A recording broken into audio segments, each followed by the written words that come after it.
Okay, good evening. तो start करते हैं।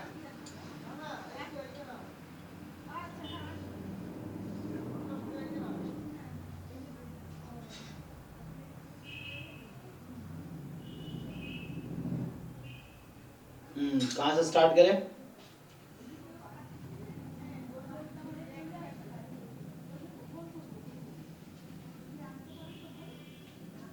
हाँ जी सयानी, इसमें क्या डाउट है?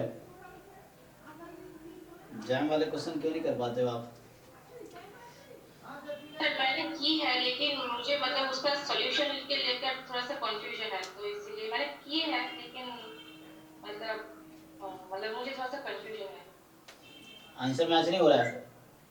नहीं, आंसर तो मैच हो रहा है सर, लेकिन जो माइनस थीटा और 15 वाले क्वेश्चन में है ना, माइनस थीटा और थीटा का रेंज है। तो अब क्या है कि उसका मतलब क्या है कि minus mean of x i और उसका मतलब मैक्स ऑफ एक्स आई, दोनों थीटा का दोनों वैल्यूज होंगे। तो उससे क्या होगा कि एक का वैल्यू -4 होगा और दूसरे का वैल्यू -3 होगा। फिर उसका मैक्सिमम लेंगे तो फिर 4 ही आएगा ना, ये मैं कंफर्म करना चाहती हूँ। तो आंसर मैच कर रहा है कि नहीं कर रहा हो, तो ऐसे कंफर्म करो, फिर तो आप सारे क्वेश्चन कंफर्म करने पड़ेंगे आपको। सर मतलब इसका तो कोई सॉल्यूशन नहीं दिया हुआ है, इसी उस बुक में दिया हुआ है और आपने बोला था कि बुक में थोड़ा सा गलती है, इसीलिए मैंने आपको बुक में कंफर्म किया। गलती नहीं है, मैंने कहा पहले खुद सॉल्यूशन करो फिर बुक देखो। बुक देख के सॉल्व नहीं करो, मैं ये बोला था कि पहले आप खुद अपना सॉल्यूशन लिखो, फिर उसमें देखो उसने क्या किया है। फिर देखो आपका और उसका आंसर मैच कर रहा है तो मतलब ठीक है। हाँ, लेकिन मुझे एक चीज लगता है कि एमएलई कैसे मतलब टू अलग अलग वैल्यूज है, तो उससे मैक्सिमम वैल्यू क्या ये ठीक है, मतलब ये कॉन्सेप्ट थोड़ा सा देखो, ये है। क्योंकि वैसे अगर आप वेरीफाई करोगे फिर तो जैम में ही पोर्टल है ना, कितने सारे क्वेश्चन है, 1000 2000 3000 क्वेश्चन है, फिर तो उसमें टाइम जाएगा ना। तो मेनली जो जेन्युइन डाउट है, क्योंकि अब आंसर वेरीफाई करने में तो काफी टाइम किल होगा। आंसर, क्योंकि आपको खुद पे भरोसा रखना है ना, आपको सारे क्वेश्चन पे डाउट होगा तो सारा मुझे सॉल्व करना पड़ेगा फिर। तो वो माइनस नहीं है सर। कहाँ पे माइनस नहीं है? ई की पावर माइनस एक्स आई, यहाँ माइनस नहीं है। तो यहाँ जब आप क्या करोगे, इसे प्रोडक्ट लगाओगे ना। हाँ, प्रोडक्ट। हालांकि इसे 2 3 बार पहले ही बता चुका हूँ ये क्वेश्चन। तो यहाँ पे क्या है कि theta more than equal to x i और minus theta less than equal to x i. अब मुझे इसका कॉमन सॉल्यूशन निकालना है, तो यहाँ से क्या होगा, theta more than equal to maximum of all और minus theta less than equal to this. तो इसको थोड़ा और सिंप्लीफाई करोगे तो पहला वाला तो ओके है, तो यहाँ से आया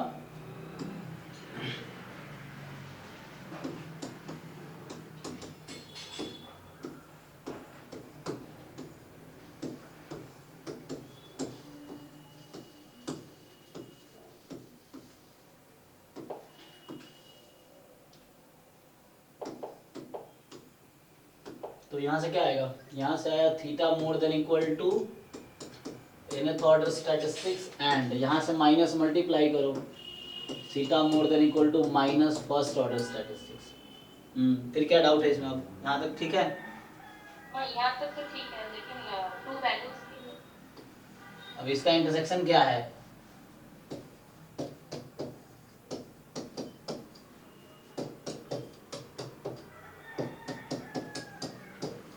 इन दोनों का जो भी लार्ज होगा उससे ज़्यादा होगा, तो ये डोमेन आ गया।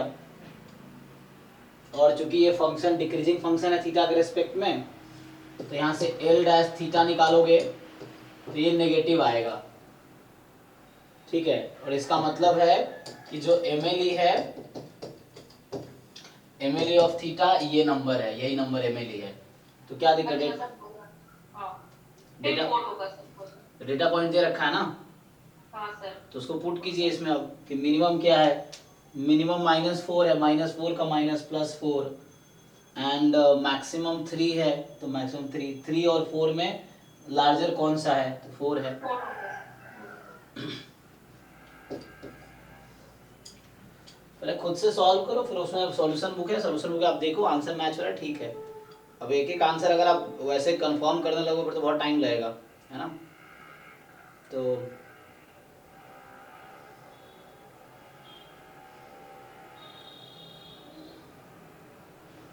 दूसरे क्वेश्चन में क्या डाउट है?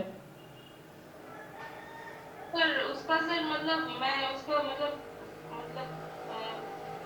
समझ ही नहीं पा रही हूँ उसको कैसे ड्रॉ करेंगे, मतलब इसका जो मैं सोच रही हूँ जैसे उस तरह से आंसर नहीं आ रहा। क्या है क्वेश्चन, पढ़िए एक बार ठीक से, मतलब ट्राई करें, क्यों नहीं आएगा, ऐसा क्यों सोचने के लिए, 12th क्लास का क्वेश्चन है। इसका वेन डायग्राम ठीक से मतलब ड्रॉ नहीं, मतलब जो ड्रॉ कर रही हूँ उससे आंसर नहीं आ रहा। EFG3 इवेंट है, EF म्यूचुअली एक्सक्लूसिव है, तो E और F म्यूचुअली एक्सक्लूसिव है, E यूनियन F1 है, तो ये सैंपल स्पेस ले लो अभी के लिए, अज्यूम कर लो। अब E इंटरसेक्शन G दे रखा है, मुझे G दे रखा है, तो पूछ रहा है F इंटरसेक्शन G बताओ, तो मान लो ये वाला सेट मेरा G है जो सर्कल बनाया मैंने, तो इस G सेट को मैं क्या लिख सकता हूँ EF के टर्म में, ये G हाँ क्या लिख सकते हैं,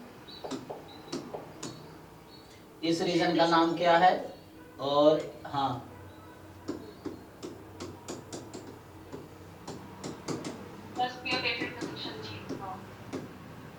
क्या है, बाकी सारी चीजें क्वेश्चन में लिखी हुई है, देखिए आप। हाँ सर हो जाएगा sir, actually Venn diagram drawing नहीं कर पा रही। नेक्स्ट नेक्स्ट एग्जांपल में क्या डाउट है, नेक्स्ट क्वेश्चन में? सर नेक्स्ट क्वेश्चन में सर इसको ड्राइंग नहीं कर मतलब ये सब बेसिक ठीक करो ना आप, इसलिए मुझे बोलना पड़ता है, ये सब जो ड्रॉ करने वाला है ये भी क्लास 12th का क्वेश्चन है, ये जो आपने पूछा ये ऑलरेडी क्लास 12th के एनसीईआरटी में है ये क्वेश्चन, तो ये सब 11 12th वाला एक बार रिवाइज कर लो, integral calculus, application of integration, sets हो गया, एप्लीकेशन ऑफ इंटीग्रेशन हो गया, और सर परम्यूटेशन। एनसीईआरटी में उतना डेप्थ में कुछ नहीं दिया हुआ, ये सब आईआईटी जेई के बुक्स में है। ये एनसीईआरटी का क्वेश्चन है, आपको एनसीईआरटी के क्वेश्चन आपको आते नहीं सॉल्व करना, अगर वो आते तो ये भी सॉल्व हो जाता, आप बच्चे इसको एक्सेप्ट करो ना। आप एनसीईआरटी क्लास 12th का एनसीईआरटी ओपन करो, चैप्टर 8 जाओ, एप्लीकेशन ऑफ इंटीग्रेशन, इससे 10 गुना ज़्यादा डिफिकल्ट क्वेश्चन एनसीईआरटी में है, आप मिसलेनियस एक्सरसाइज सॉल्व करके देखो, आपको समझ आ जाएगा। एनसीईआरटी में जो मिसलेनियस एक्सरसाइजेज हैं उसमें जेडब्ल्यू के भी क्वेश्चन हैं, जेडब्ल्यू का लेवल एनसीईआरटी से बहुत ऊपर है, वो अलग चीज़ है। पहले आप एनसीईआरटी क्वेश्चन करो, ये क्लास 12th के एनसीईआरटी का क्वेश्चन है, आप जाके देखो एनसीईआरटी के बुक में। इसमें क्या है, आप क्लास अभी चाहो तो पीडीएफ गूगल कर लो, आप गूगल करो क्लास चैप्टर 8 क्लास 12th हाँ सर एनसीईआरटी है मैथ, सर। और जाके देखो मिसलेनियस एक्सरसाइज देखो आप, इससे मुश्किल मुश्किल क्वेश्चन है कि नहीं वहाँ पे, इससे ज़्यादा डिफिकल्ट क्वेश्चन वहाँ पे है। अब सॉल्व करो ना आप, अब यही तो आपको इम्प्रूव, अब यहाँ पे क्यों इम्प्रूव करने आए ना, जो मैं सजेशन दे रहा हूँ उस पर काम करो आप, जब तक आपके फाउंडेशन स्ट्रांग नहीं है, बेसिक स्ट्रांग नहीं है। अब जैसे किसी बिल्डिंग का ग्राउंड फ्लोर ही वीक है, अब उसमें 10 फ्लोर बना दो, सारे गिर जाने एक साथ, वही चीज है, तो अपना फॉर्म पहले बेसिक तो स्ट्रांग करो, तो आपको जहां जहां ऐसा फील हो रहा है कि आपको यहाँ पे दिक्कत है उस पर आप काम करो। जैसे ये सब क्वेश्चन नहीं आ रहा, क्या करना है, क्लास 11th 12th में जो प्रोबेबिलिटी चैप्टर को आता सबको, आपको भी आता है, होते क्या भूल जाते हैं ओवर टाइम चीजें, हम भी भूल जाते हैं कई बार, है ना, मुझसे भी कई बार क्वेश्चन नहीं बहुत होता साल हो है। गया सर 11 12 हाँ तो आते हैं सबको, लेकिन मेन आपको जब टाइम एग्जाम के टाइम पे वो आपको रिफ्रेश चाहिए वो नॉलेज, तो उसके लिए एक बार आपको वापस पीछे जाके एक बार रिफ्रेश करना है, ब्रशअप करके उस कॉन्सेप्ट को, ताकि आगे आप उसको अप्लाई कर सको, क्योंकि आप पीछे वाली चीजें वीक है तो एडवांस लेवल कैसे अप्लाई कर पाएंगे, एडवांस तो कुछ हो ही, फिर आप कर ही नहीं पाएंगे क्वेश्चन उस तरह का जब आपका बेसिक चीज ठीक नहीं है, वो चीजें हैं। तो आप पहले वही क्लास 11 12th वाली जो नया एस्पिरेंट है उसको भी, जैम वाले जिनका वीक है बेस, कि क्लास 11 12 में सेट्स चैप्टर है, परमुटेशन कॉम्बिनेशन हो गया, प्रोबेबिलिटी हो गया, बाइनोमियल थ्योरम हो गया, और इधर मतलब ये इधर जैसे इंटीग्रल कैलकुलस हो गया, डिफरेंशियल कैलकुलस हो गया,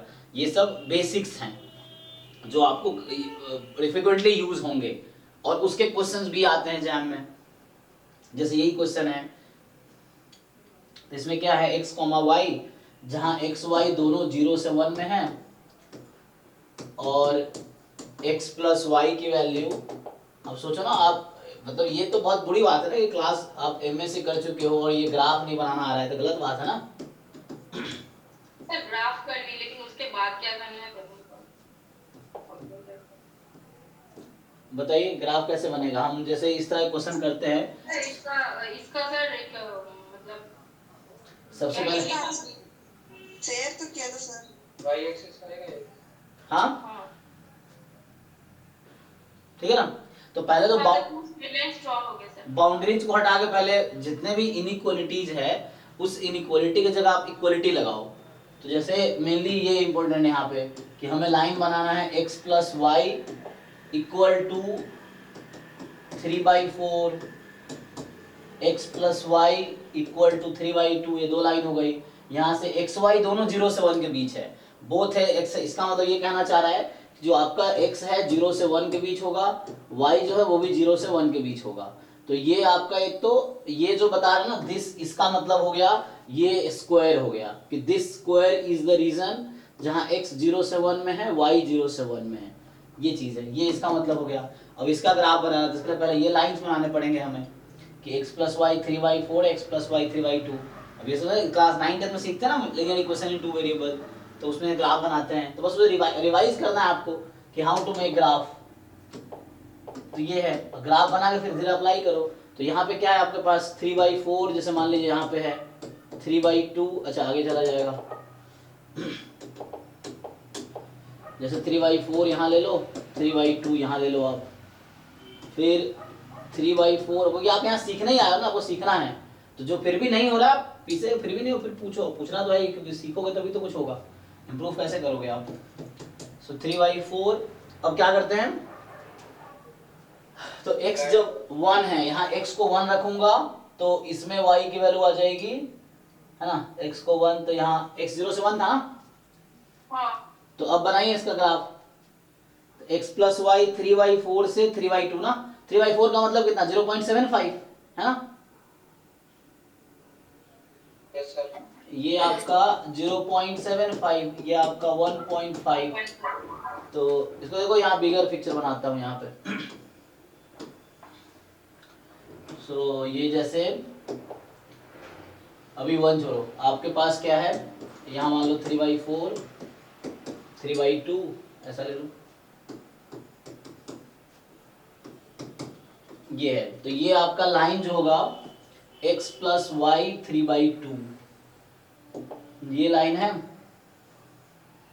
और x प्लस वाई 3/4 ये लाइन है, तो ये लाइन है x प्लस वाई 3/4, ये x प्लस वाई 3/2। अब मुझे क्या करना है, इसके बीच का रीजन ही लेना है। तो ये बता रखा ना इससे इन दोनों के बीच का, लेकिन एक्स वाई को फिक्स कर रखा है 0 to 1 के बीच। तो हम देखेंगे 0 to 1 के बीच कौन सा रीजन है ना, तो 1 आपका कहीं ना कहीं ये यहाँ पे होगा, इसमें होगा, और तो हमें ये देखना पड़ेगा कि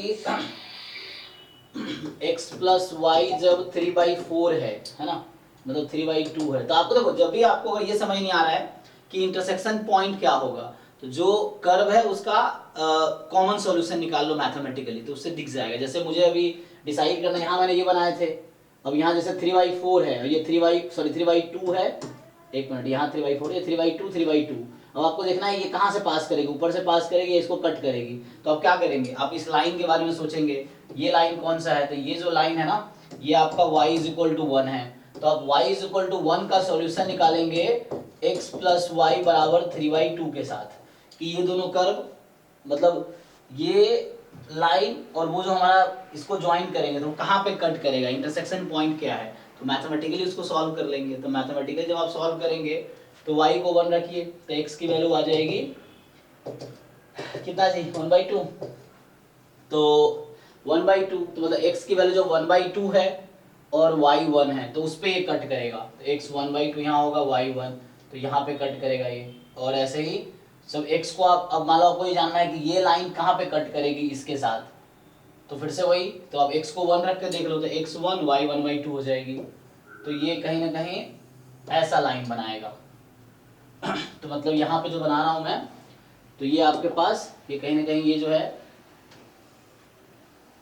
यहाँ से रफली इस तरह होगा ना, तो ये हमारा 1 है और ये मेरा 1 है। मैंने क्या किया एक्चुअली, ये 0 to 1 में रखना था ना, ये लाइन y बराबर 1 है, ये लाइन x बराबर 1 है, क्योंकि x y की वैल्यू 0 से 1 के बीच होनी चाहिए। ये वाली जो लाइन है ये y एक्सिस है ना, तो x बराबर 0 है, और ये x एक्सिस है तो y बराबर 0। तो y क्वेश्चन में था कि 0 to 1 में होगा, x 0 to 1 में होगा, साथ में जो ये इक्वेशन है इससे नीचे इसके बीच, तो ये आपका रीजन है। तो कॉमन रीजन क्या मिला, देखिए सेट कर लीजिए इसको।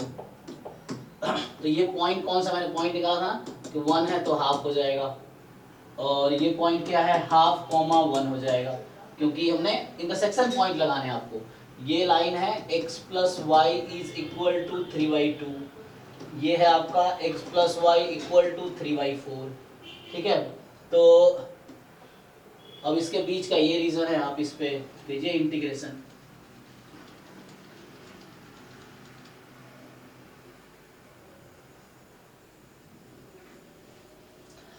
अब हमने ग्राफ बना लिया, हमसे बोला इसका एरिया निकालो, तो अब एरिया ही तो निकालना है, मैं सब्जेक्टिव क्वेश्चन सॉल्व कर नहीं रहा हूँ। तो मेरे पास 1000 तरीके हो सकते हैं, है ना। कई बार क्या होता है सब्जेक्ट में ये अप्रोच पढ़ा इसी से करो, यहाँ पे एंट्रेंस में ऐसा कुछ तो है नहीं कि हमें जो इंटीग्रेशन, हम यहाँ फर्स्ट इंटीग्रेशन यूज कर सकते, मतलब सिंगल इंटीग्रेशन यूज कर सकते हैं, डबल इंटीग्रेशन यूज कर सकते हैं, तीसरा तरीका भी यूज कर सकते हैं। मुझे इसका एरिया ही तो चाहिए। तो ये स्क्वायर का एरिया कितना है बताइए टोटल?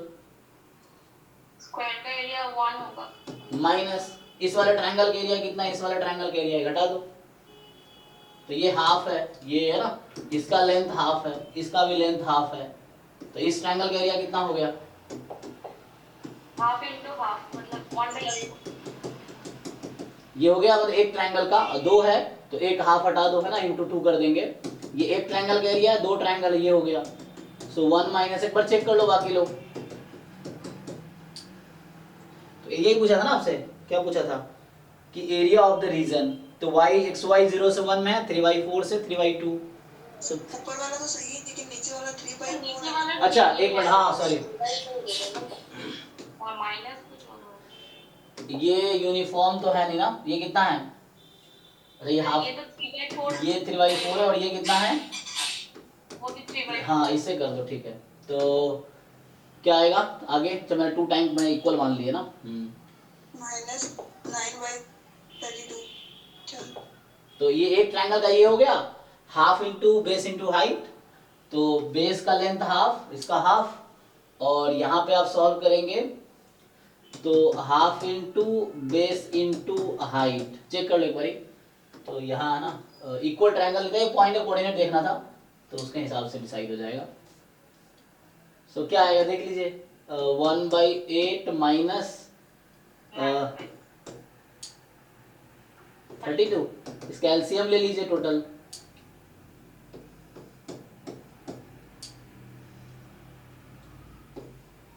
ये देख लीजिए।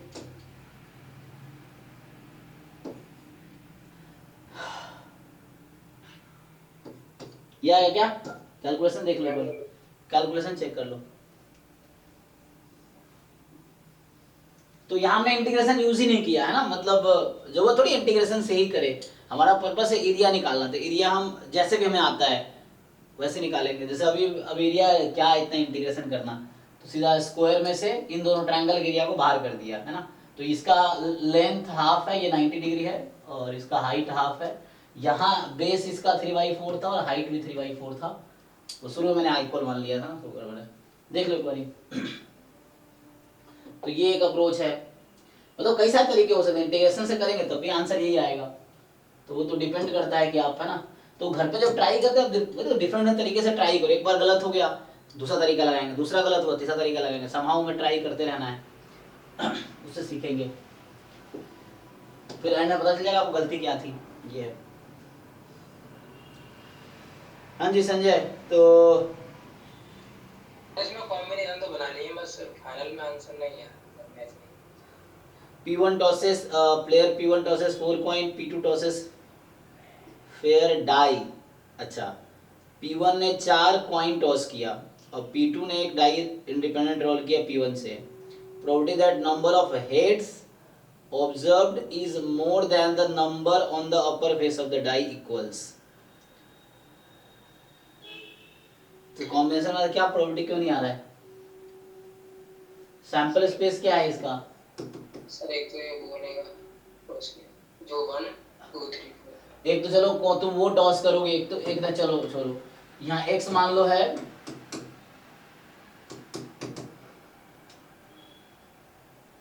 सर एक हेड माना था हमने, नंबर ऑफ हेड तो वो आ रहा था 1 2 3 4 तक। नंबर ऑफ हेड्स, हाँ, तो ये 1 2 3 4 0 1 2 3 4 हो सकता है। वाई वाई सर 1 to 6 हो जाए।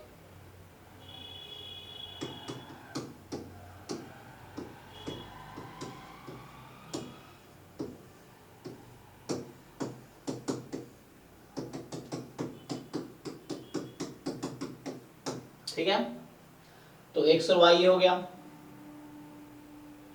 अब पूछ रहा है कि probability that the number of heads observed is more than the number of, तो probability x more than y, इसमें क्या दिक्कत है?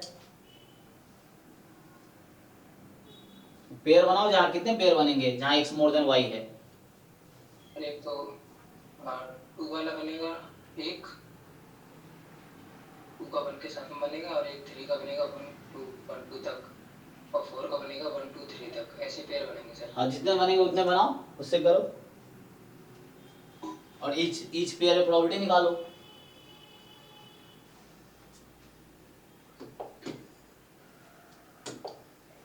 ठीक है ना, क्वेश्चन यही है कि P1 ने टॉस किया 4 फेयर कॉइन, P2 ने डाई को रोल किया, प्रोबेबिलिटी है कि number of head observe is more than the number on the upper face of die.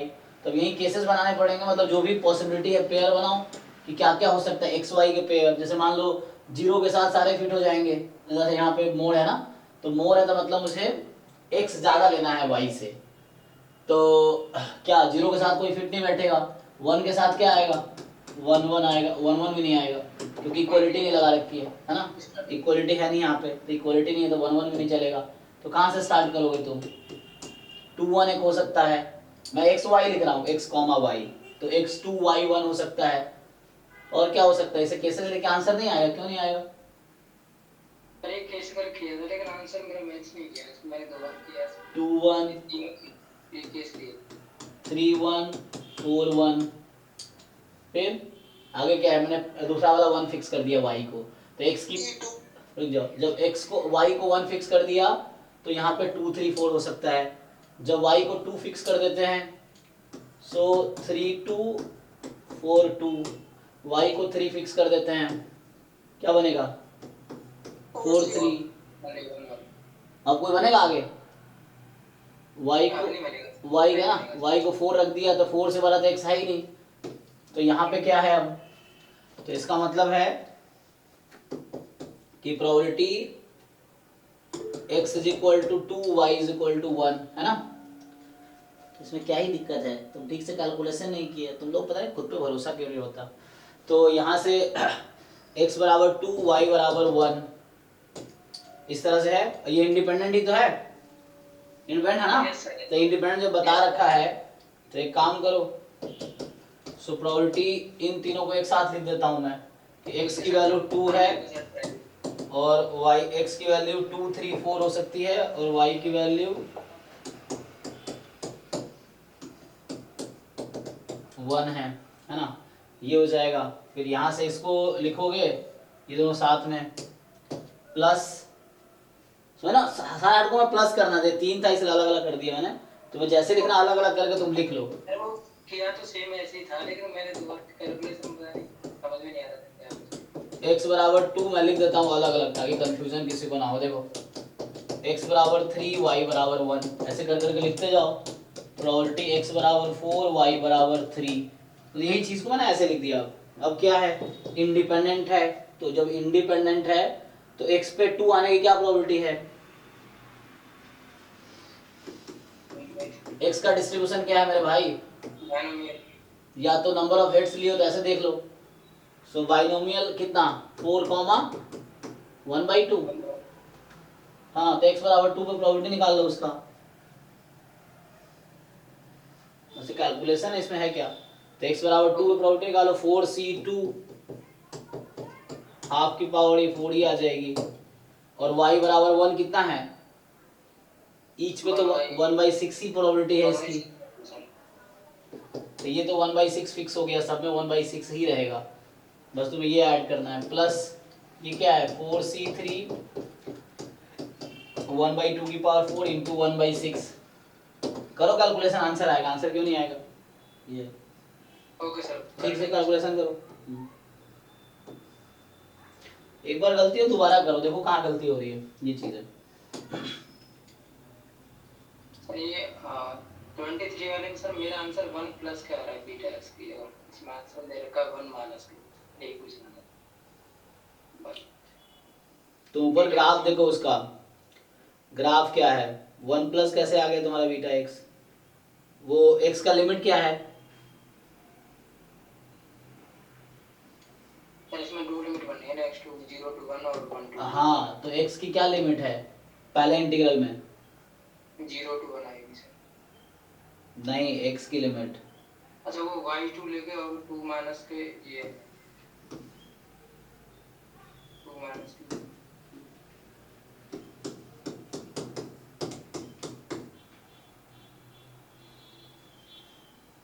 तो अगर इस रीजन को मैं लेता हूँ तो x -2 है ना, तो ये कुछ ऐसा है, तो क्या बनेगा यहाँ से? अगर मैं इक्वलिटी लगाता हूँ, देखो एक मिनट, अगर मैं इक्वलिटी लगाता हूँ x बराबर 2 minus 1 minus y minus 1 whole square, तो यहाँ से क्या बनेगा? x माइनस 2 का स्क्वायर, या स्क्वायर बाद में करना, पहले देखो यहाँ से इसको डालो प्लस या इक्वल टू, अभी है माइनस में root under 1 minus y minus square, squaring both side करोगे तो क्या बनेगा? x minus 2 square plus y minus 1 square is 1। तो ये बताओ इस इक्वेशन में और ये इक्वेशन सेम है या डिफरेंट है सॉल्यूशन के हिसाब से? ये किसको रिप्रेजेंट कर रहा है और ये किसको रिप्रेजेंट कर रहा है? सेम है सर, सर्कल को रिप्रेजेंट करेगा ये 2,0 से। सेम नहीं है, दोनों अलग अलग है, एक सेमी सर्कल है, एक पूरा सर्कल है, ठीक है? ये फुल सर्कल है और ये हाफ सर्कल है। तो जब ग्राफ बनाएंगे तो सिर्फ हाफ सर्कल लेंगे, ये फुल सर्कल है। X square plus y square 1 लिखा हो ना, और y बराबर रूट अंडर, दोनों सेम नहीं है, ठीक है ना? माइनस की वजह से जी, ये तीनों अलग अलग कर्व को रिप्रेजेंट कर रहा है, ये तीनों अलग अलग है। ये फुल सर्कल है, ये अपर हाफ सर्कल है, ये लोअर हाफ सर्कल है, सेमी सर्कल है, मतलब ये सेमी सर्कल है, ये सेमी सर्कल है, ये फुल सर्कल है। अब तो हो जाएगा। तो यहाँ ग्राफ बनाने यहाँ हाफ सर्कल ही लेना है। ये फुल सर्कल की क्वेश्चन आई है, ये इसलिए करते हैं देखने के लिए कि बन क्या रहा है। तो ये फुल सर्कल है, जस्ट समझ आया कि ये कर्व है, लेकिन एक्चुअल मेरा जो लिमिट है वो माइनस इसलिए लगा रखा है, 2 माइनस, 2 प्लस का मतलब अलग होता। तो सेम तुम्हारा प्रॉब्लम जो आ रहा है ऑप्शन वहाँ वही है। तुम देखो तुम्हारा जो लिमिट ले रहे हो वो राइट में है या लेफ्ट में है, पूरा सर्कल नहीं आएगा वहाँ भी, तो उसके हिसाब से। तो ये सेमी सर्कल बनाना है, मतलब इसका सर्कल बनाओगे, यहाँ x माइनस 2 जो है नेगेटिव है ना, तो उसके हिसाब से बनाना पड़ेगा। तो यहाँ ग्राफ बनाओगे तुम तो क्या है इसका, x2 y1 2,1 पे है। अब इसका रेडियस 1 का है, तो ये तुम्हारा 1 2 है ना, और ये 1 है, तो यहाँ से क्या होगा, रेडियस 1 ले रहे हो तुम, तो यहाँ आ जाएगा, यहाँ आएगा, यहाँ आएगा, सो रफली इस तरह से है। तो ये किसको रिप्रेजेंट कर, इक्वलिटी लिख रहा हूँ मैं, तो x minus 2 is equal to minus of this. तो बताओ क्या लिमिट होगी? ये तो ये पूरा सर्कल बना दिया मैंने, इसकी इक्वेशन क्या होगी?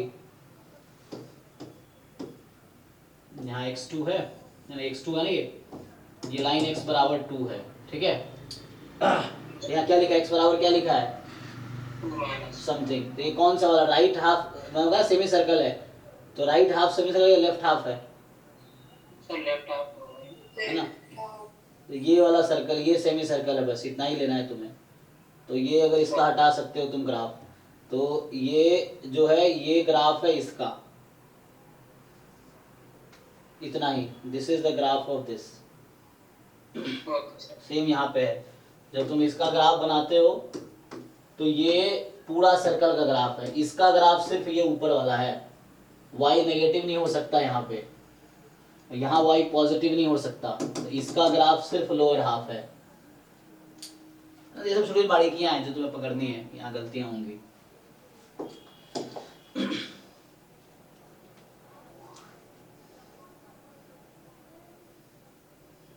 चलो आगे आते हैं। 26 में क्या है तुम्हारा डाउट? इसमें मैंने वो रेशियो टेस्ट लगा के देखा था, लेकिन आंसर नहीं आया।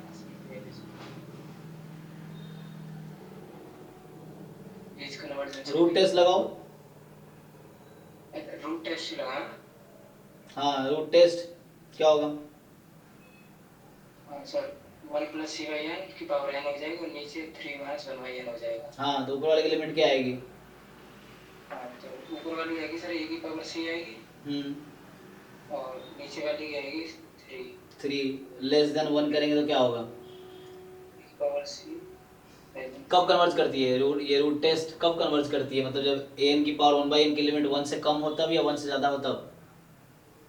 हाँ 1 से सर कम होगी तभी। शायद क्यों? तुम कंफर्म क्यों? तुम्हें एग्जाम देना है तो शायद क्यों आ रहा है? कंफर्म क्यों नहीं हो? देख के अप्लाई करो ना, साथ में थ्योरी रखो ना, शायद के चक्कर में गलत हो जाएगा। कंफर्म करके अप्लाई करो। लेस देन 1 अप्लाई करता है सर कन्वर्ट। तो क्या दिक्कत है? क्रॉस मल्टीप्लाई करो, क्या आएगा? e की power c upon 3 less than 3, तो बी ऑप्शन आ रहा है। क्या आंसर दे रखा है? यही है सर, यही। तो क्या गलत है? हमने सॉल्व भी नहीं किया, ऐसे ही हो गया। सर मैं इसमें रेशियो टेस्ट लगा रहा था उस वजह से। अरे तब भी वही आएगा, रेशियो टेस्ट से भी वो लगाऊंगा तब भी वही आएगा। लेकिन क्यों मुश्किल रास्ते पे जा रहे हो? उससे भी आंसर यही आएगा। रेशियो टेस्ट अगर लगाऊंगा तब भी आंसर यही आएगा। तुम 1000 तरीके लगा लो, आंसर सही नहीं आएगा। लेकिन क्यों तुम मुश्किल रास्ते पे जाते हो? तो फॉर्म देख के समझ आ रहा है ना कि क्या लगाना है। जब पावर में n हो तो रूट टेस्ट लगाने हैं। सिंपल समझ आता है कि पावर n, क्योंकि 1/n करेंगे तो रिड्यूस हो जाएगा। तो हो गया, एक लाइन का क्वेश्चन है ये।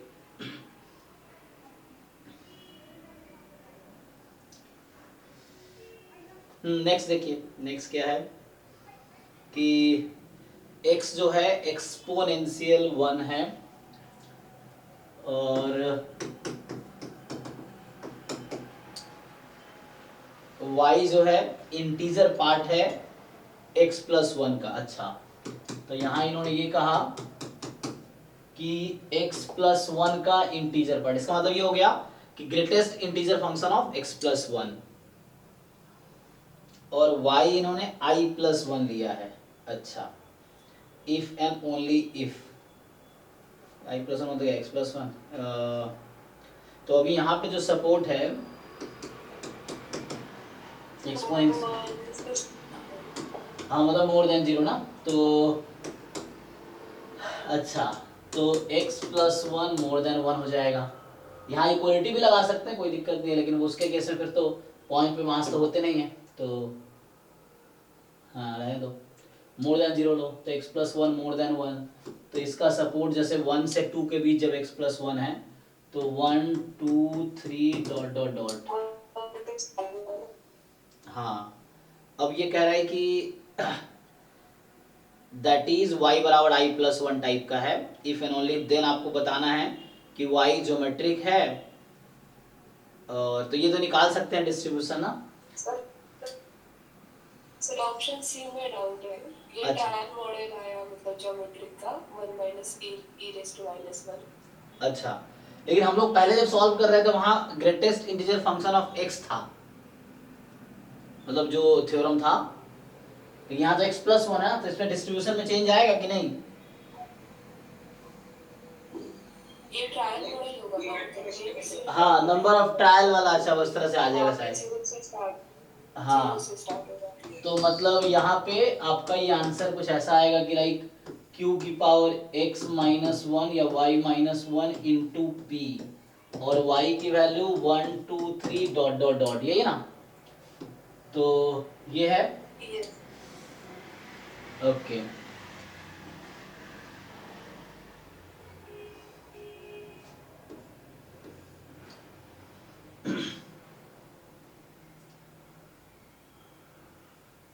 तो यहां से क्या होगा? तो यहाँ पे p कितना आ रहा है? 1 माइनस e की power minus 1। Yes sir. Okay, तो अब हमें जैसे सी ऑप्शन देखना है। एक्चुअली सी ऑप्शन में ये कुछ तो गड़बड़ है ना, क्योंकि अब एक्सपेक्टेशन पूछ लेता तो समझ भी आता है, प्रोबेबिलिटी पूछा है तो बीच में कुछ होगा। जैसे x माइनस 4 मोर देन 0 या x मोर देन 4, ऐसा कुछ होगा, समझ भी आता ना ये क्या है कंडीशनल। अच्छा x minus 4 given y, okay ये हो सकता है कि x माइनस 4 एक नया रैंडम वेरिएबल टाइप का है ना। तो ये क्या पूछना चाह रहा है? Given y more than equal to 5,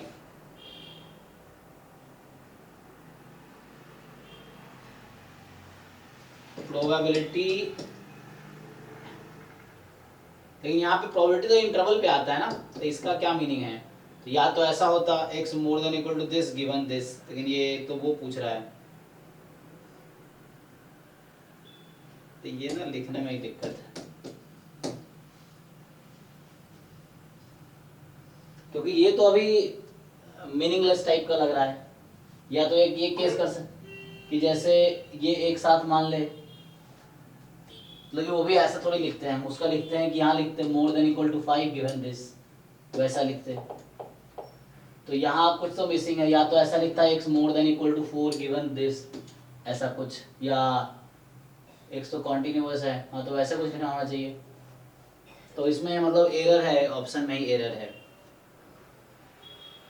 या तो ऐसा लिखे ना कि x is equal to x given y more than equal to 5, इस तरीके से, नहीं तो कुछ और पूछे। या एक्सपेक्टेशन पूछ सकता है। एक्सपेक्टेशन कैसे कि expectation of this given y more than equal to 5, तो just expectation of x minus 4,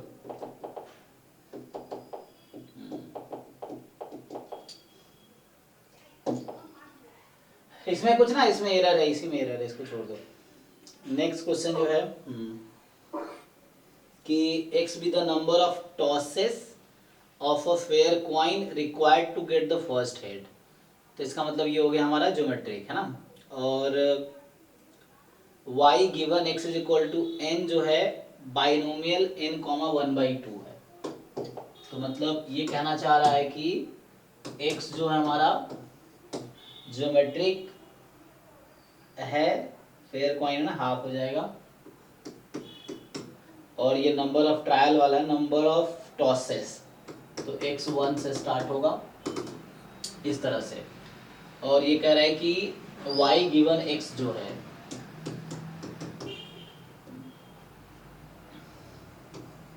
x बराबर n, ये बाइनोमियल है n, 1/2, ठीक है। तो पूछ रहा है क्या प्रोबेबिलिटी है y बराबर 1। तो इस तरह के क्वेश्चन एग्जाम में आए हैं, मतलब सेम ये क्वेश्चन नहीं बट इस कॉन्सेप्ट पे, कि यहाँ आपसे पूछ रहा है कि प्रोबेबिलिटी y बराबर 1, है ना। तो प्रोबेबिलिटी y बराबर 1, तो इसको मैं क्या कर सकता हूँ, इसको लिख सकता हूँ probability x is equal to n intersection y बराबर 1 समेशन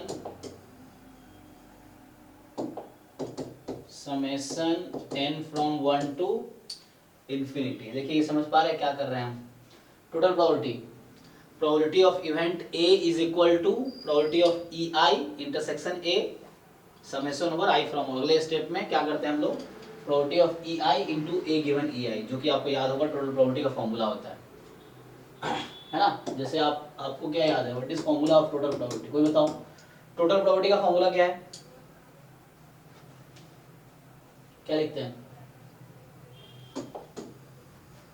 दो इवेंट है तो probability of E1 intersection A plus probability of E2 intersection A।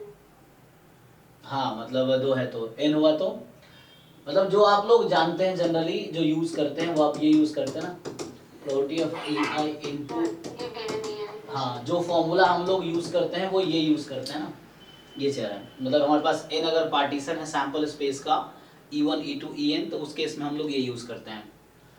तो ये क्या है, मतलब इसको रिवर्स जा रहा हूँ पिछले स्टेप में। एक्चुअली ये है क्या, आप इसको खोलेंगे तो क्या बनेगा, a intersection ei upon ei काट दो, तो probability of ei intersection a, तो पीछे जो मैंने लिखा है मैंने यही चीज लिखी है।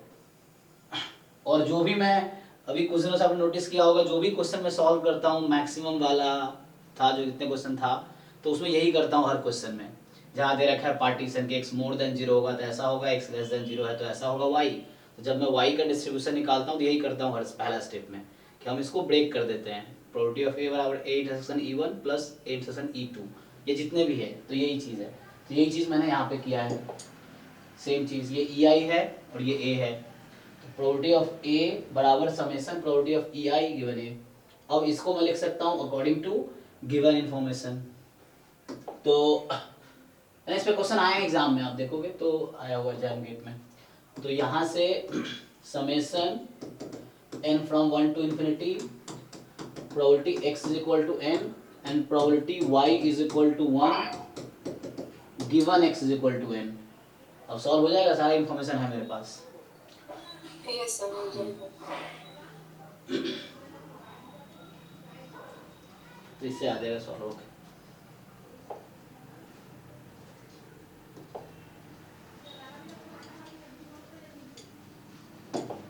वैसे भी उसका डिस्ट्रीब्यूशन नहीं है ना, मतलब y ज्योमेट्रिक फॉलो करता है और आई थिंक आ जाएगा, डिराइव करोगे आप।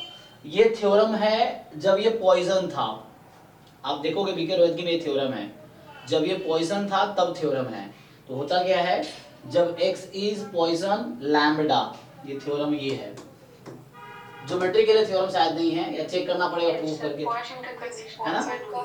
हाँ, पॉइजन के लिए थ्योरम है, इसका चेक करना पड़ेगा, थ्योरम तो डायरेक्ट नहीं है। तो ये पॉइसन लैम्बडा है एंड y गिवन x बराबर x, binomial x comma p है, देन y हैज डिस्ट्रीब्यूशन, कोई बताओ क्या था? Lambda P. Poisson lambda p, ये थ्योरम है। और इसका प्रूफ ऐसे ही आता है, अगर प्रूफ आप इसका चेक होगा तो यही सेम लॉजिक है प्रूफ का, ऐसे ही इसका प्रूफ आता है सेम तरीके से। तो ये थ्योरम है, तो उसी क्वेश्चन पे इसको बनाया गया है कि लैम्बडा हटा पॉइजन हटा के ज्योमेट्रिक रख दिया गया है, तो उसी कॉन्सेप्ट पे बनाया गया है क्वेश्चन ये।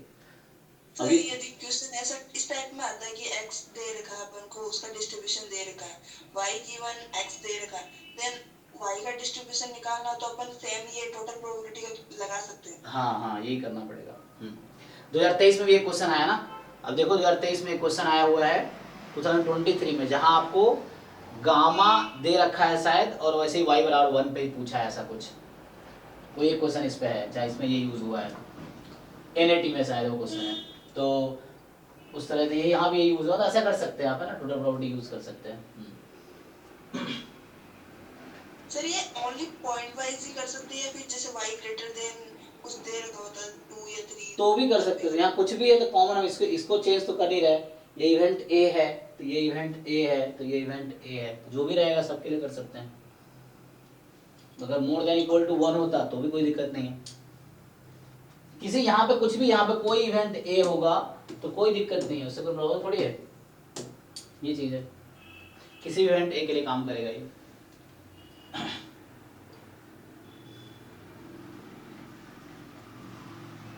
हाँ जी, नेक्स्ट क्वेश्चन देखिए। नेक्स्ट जो हम कर रहे थे 13 जो है, कल के डाउट क्लास में था ना ये 13 वाला जो है आपका, कि जो है नेक्स्ट क्वेश्चन। इसका आंसर नहीं आ रहा है, अगर p हाफ दिया होता तो 0 आ जाता। अच्छा, सो p इन्होंने दिया नहीं है ना, तो ये p के टर्म में कुछ आ रहा है क्या? Yes sir. अच्छा ओके, तो p हाफ होता तो क्या आंसर आ जाता फिर?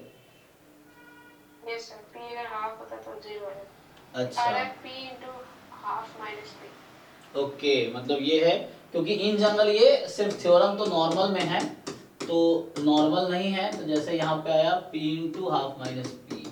ओके, तो हाफ ही होना चाहिए क्योंकि पूछा तो वही है, तो हाफ ही होना चाहिए।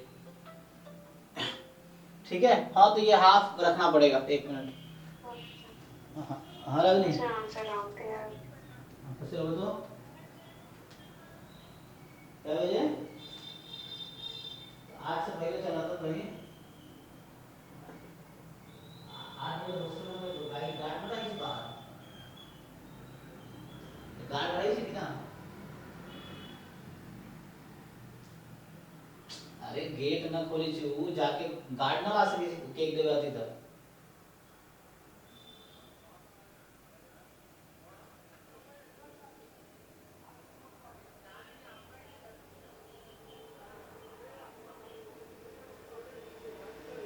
अरे देखो तरीका और मान ले जो आते तो 8 से पहले आवे चाहिए, तो ऑनलाइन करे तो देखे पहुंचे, तो 8 से पहले कितने बजे हुए? तो 7 बजे माले फोन कर तो भाई कि सामान आया केक ऑर्डर किया तो सामान वाले के घर से पार्सल लेके तो न किसी तरह न करते।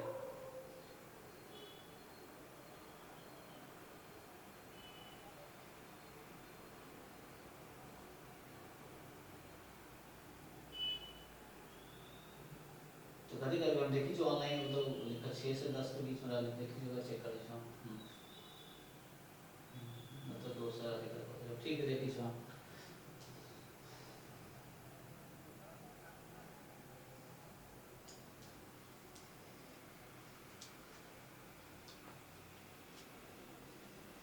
हाँ जी, इसको मतलब अपडेट करना पड़ेगा ना इस क्वेश्चन को, ठीक है।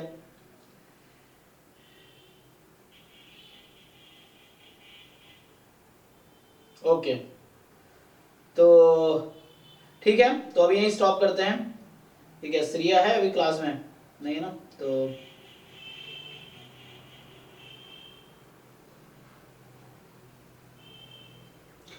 ठीक है। तो अभी हम लोग जैम 2000 है ना 18 का सॉल्यूशन करेंगे 7 to 9 वाले बैच में, तो उसका लिंक भेजता हूँ मैं, ठीक है। मे बी अभी स्टार्ट करते हैं 7:30 से, थोड़ा ब्रेक ले लो, कुछ काम है।